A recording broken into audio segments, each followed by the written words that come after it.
Designer note subject 62.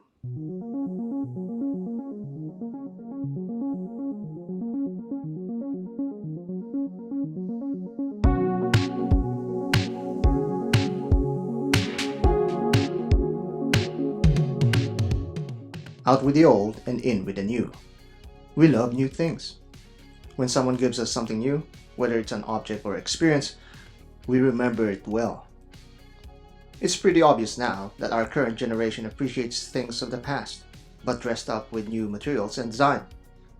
Omega knows this, and we're seeing hints of the Seamaster 300 Heritage line getting its new, albeit subtle, refresh.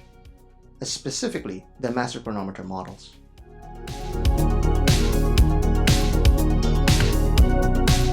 The Seamaster has known many iterations in the decades of its existence. Mainly, we know them as divers with the ever so popular Professional line, firmly ingrained in our minds with a certain international spy sporting this iconic watch. For 2020, it's very likely that we will see a new generation of the Heritage line of Seamaster 300s. Like, comment, and subscribe for content you'd like to see next. Follow us on Instagram at Design Atelier Aruba for behind-the-scenes content. Email us at designatelierviewer@gmail.com.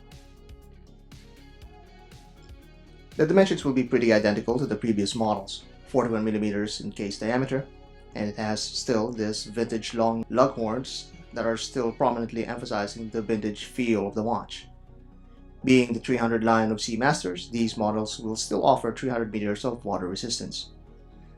The familiar 21mm lug width is still present, ripe for strap changing. The crown is of course screwed down, giving it its water resistance as dictated by the COSC. Being a chronometer watch, buyers will be confident of the accuracy and quality build of these Seamaster 300s. There is also a leather strap option for those who prefer a more casual look to their dive watches. According to the speculation, we will have the brushed and polished finishes for the body and bracelet. This is also present in the previous line, but it is left to be seen how it's going to be executed in these new generations. The new version will have an oxalic anodized bezel insert that further brings the models to its vintage aesthetics. The pip on the bezel will also be aligned to its old-timey appeal with a faux patina paint that glows green. The crown will now be noticeably reworked, having a more conical shape. This is reminiscent of Aquaterra crowns, which is more pronounced due to not having any crown guards. The dial will have a blue superluminova treatment while being printed on triangle-shaped markers. These also will be faux patinaed, certainly looks the part, and is essential to the watch's appeal. The numerals were also updated to reflect the open-work design and narrower strokes. The Seamaster branding is also brought to the lower half of the dial, tagged with the 300 rating. This cleans up the dial quite a bit, since the upper half also loses some text. The second hand is now a lollipop configuration with a shorter tip that does not extend to the markers.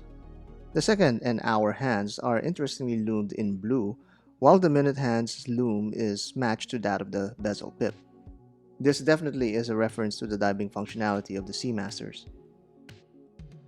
When put beside the previous model, the differences wouldn't be that apparent. The sapphire crystal will be slightly updated as well to feature a dome profile. The caseback will have a sapphire display window that will showcase the 8912 movement instead of the 8400. This movement is previously seen in the Seamaster Proploff, a part of the Heritage line. It's anti-magnetic to 15,000 Gauss, has a 60-hour power reserve, and is META certified. After an Omega watch is certified by COSC, Omega subjects them to 8 further steps of tests. This ensures that each watch has the highest possible accuracy and quality. Only then will it be eligible for the META certification. It's slated to release with 4 models in stainless steel and should be announced anytime soon. 2020 is almost over, and before the year turns, we have one last thing to look forward to, and it seems that Omega is intent on delivering one last release. However, the update may be too small for the discerning enthusiast. At a design standpoint, it works as a refresh visually. It's subtle and modestly effective.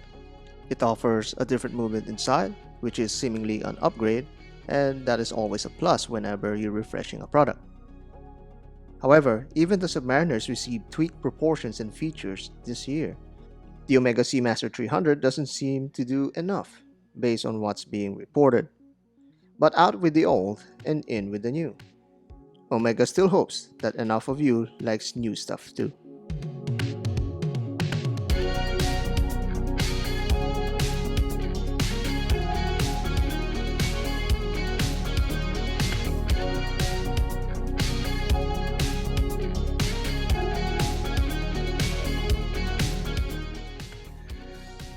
First of all, we apologize for the failed live stream that we had. In the live stream, Oleg commented that he was into William Wood London watches. Now, this watch company seems to be aiming their design language based on the firefighters of London. And suffice to say, it really is interesting. This bronze model that they have, that's beautifully paired with a blue dial and a blue bezel right there. It also has some interesting flourishes, such as the checkered perimeter of the dial. That's a clear hint from the firefighters of London. And at the same time, we see also some interesting materials being used here on the straps. Now, these materials are actually fire hose material. That's said to be more durable than regular rubber or silicone that can be used on watches. Now, these models, they basically have two variants that you could see: the Valiant Collection and the Chivalrous Collection. The Chivalrous Collection is the one that appeals to be the more